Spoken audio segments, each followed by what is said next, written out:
Hello বন্ধুরা, শুভ রাখি পূর্ণিমা। তো বন্ধুরা দেখো, আজকে রাখি পূর্ণিমা উপলক্ষে আমি তোমাদের কাছে একটা ভিডিও নিয়ে আসলাম। সকাল সকাল ঘুম থেকে উঠে আমি আমার গোপু সোনাকে স্নান করিয়ে, নতুন জামা পরিয়ে, রাখি পরিয়ে, চকলেট দিয়ে আমি বেরিয়ে গেছিলাম। তো বেরিয়ে গেছিলাম কোথায় সেটা তোমাদের কাছে বলছি। সকালবেলা আমার একটা পুজো ছিল, সেটা হচ্ছে খুঁটি পুজো। তো সেই পুজোটাই করতে গেছিলাম বন্ধুরা, তাই জন্য আমি আমার বোনেদের কাছে গিয়ে রাখি পরতে পারিনি। তাই আজকে রাত হয়ে গেছে বোনেদের কাছে আসতে, এবং রাখি পরেছি। তাদেরকে আমি ছোটো ছোটো উপহার দিয়েছি বন্ধুরা।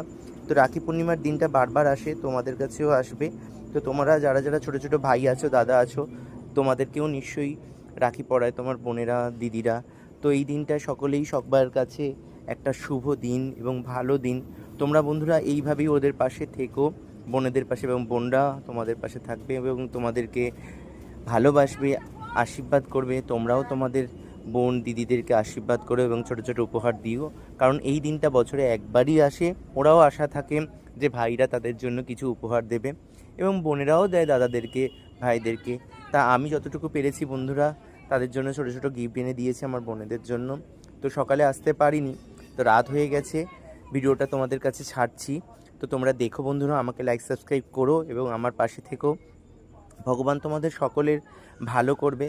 জানি না ভিডিওটা কতটা ঠিক করেছি, তো আবার একটা ভিডিও করলাম। দেখো, আমার হাতে একটা দিল্লি থেকেও রাখি এসেছিলো, বোন পাঠিয়েছিল, সেই রাখিটাও পরেছি।